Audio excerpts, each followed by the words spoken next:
Hey Uconn Nation, it's KK Arnold here. If you're looking for the latest Uconn women's basketball content, go subscribe to Listen Up to Phil and Ryan. Go Huskies!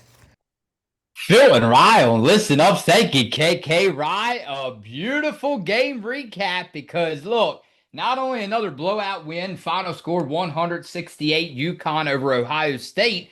Rye, there was a great defensive play made today by Quinonez that you're going to get into with your great game recap. I know you have it all for us. We have comments coming up, and then of course we have we won't preview the next game, but oh my, we got a scary last check-in coming up. But for now, we're going to focus on this one because I expect a whole lot more performances out of this specific player as we saw today, and that's Sarah Strong. A strong Sunday, right? A double-double with 29 points, 13 rebounds, 7 assists.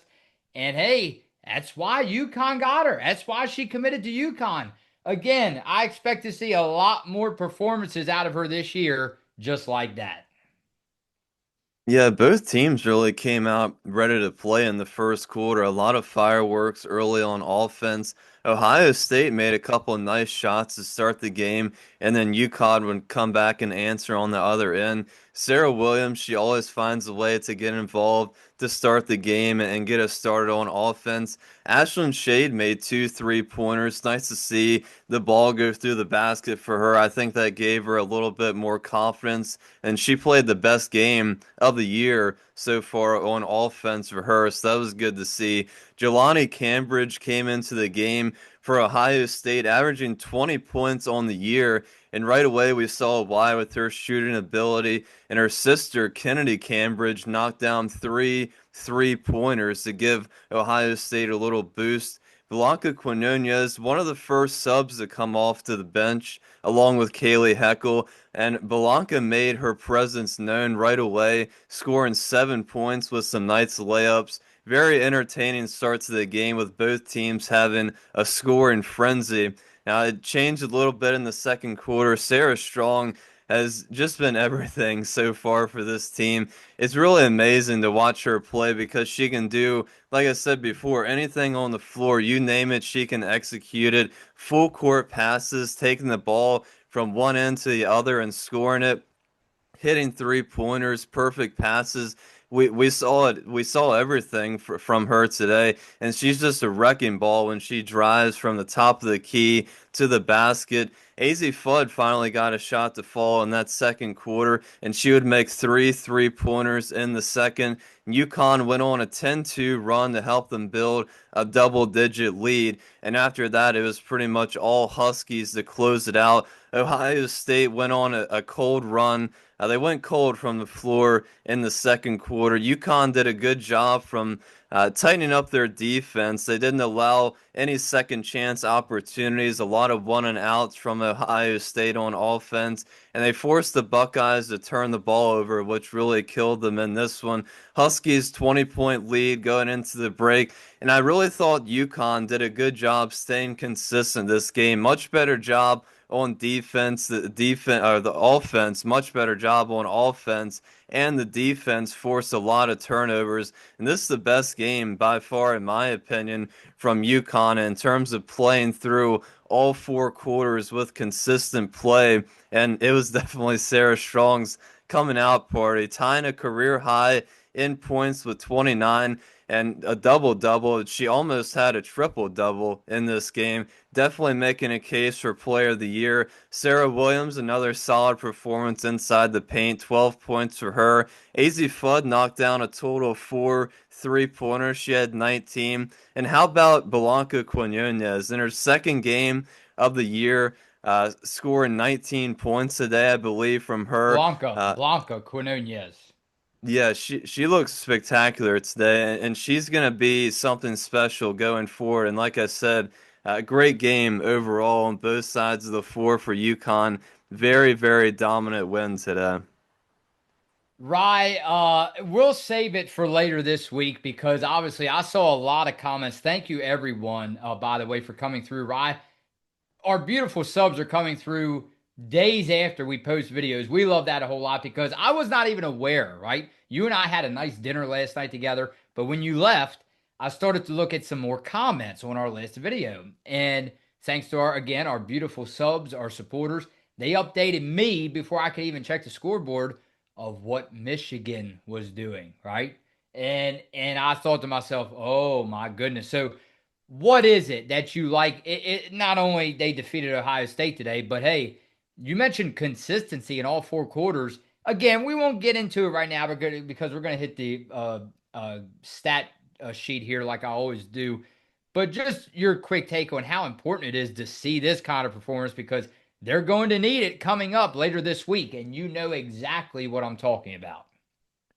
Yeah, I think it's definitely a good momentum boost for him, especially on the offensive side of the floor. Like I said, they were kind of struggling on offense the first three games there. So I think it really gave him confidence today coming out, being able to execute.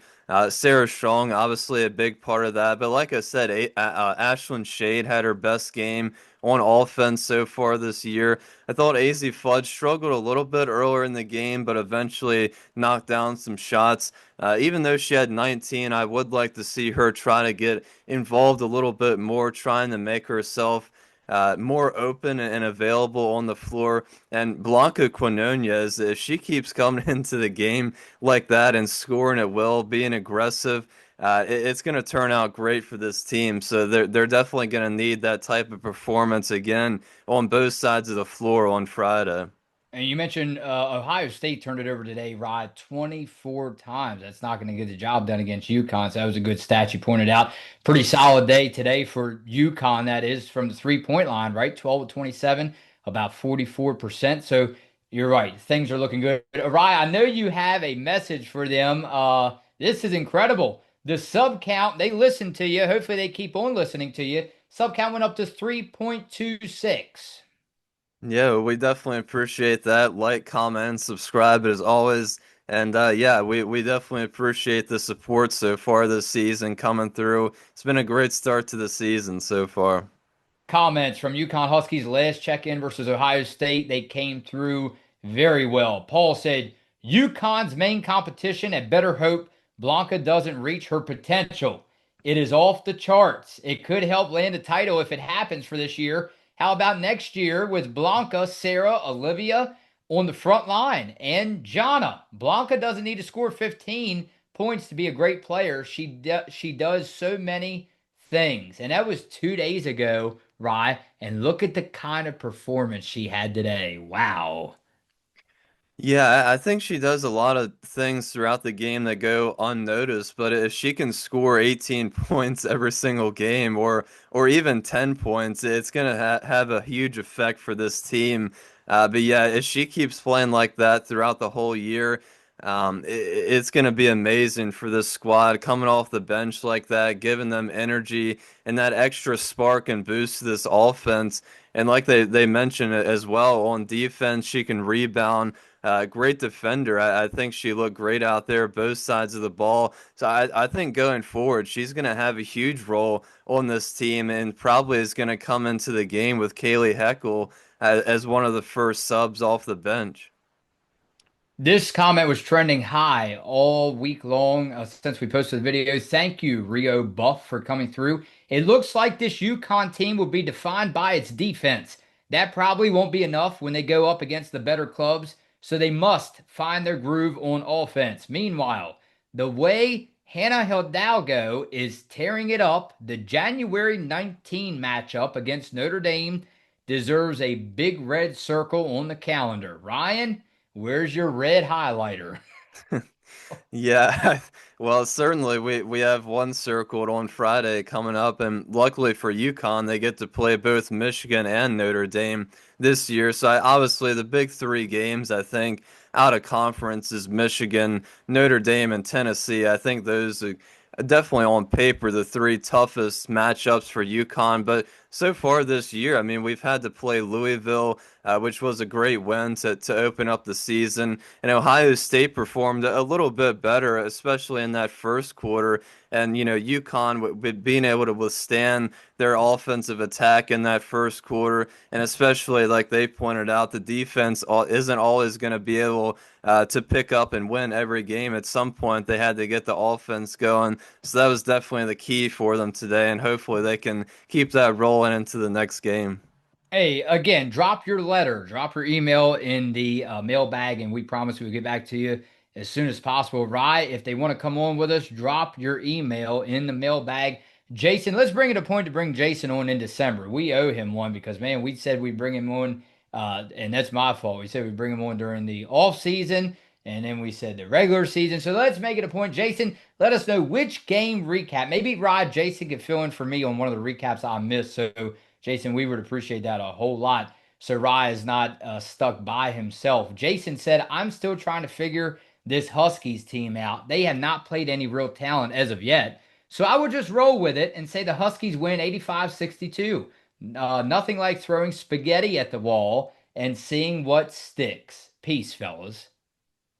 Well, I think we're going to learn a lot about them on Friday when they do play Michigan. It'd definitely be their toughest test of the season. But yeah, I think if they perform like that and give us four consistent quarters, I think they'll have a good shot to win. So it's definitely been leading with defense so far this year, but certainly today with that offensive attack and seeing what the potential is for this team when they get rolling on offense and being able to make some of those 3-point attempts that they missed, being able to execute inside the paint and not missing those easy bunny layups is certainly good to see. How about just a sneak preview of what's to come in our last check-in later this week? We'll leave off with this one. SVPST1. Thank you so much for coming through. Wow, Michigan looked pretty awesome in demolishing Notre Dame. Tough defense and lots of scorers. The Huskies will have to be at their best next week, but they might run into a buzzsaw from Ohio State. If they get through this week undefeated, I believe they will be good to go. Yeah, it's definitely going to be a good matchup. Of course, both of these teams now have a lot of momentum going into this game, and obviously one of them has to come out with one loss on the season. So it's definitely going to be a heck of a matchup, and I think it's going to be key for UConn to come out strong and confident on offense and being able to somehow play the type of defense they've been playing so far against a very good Michigan squad.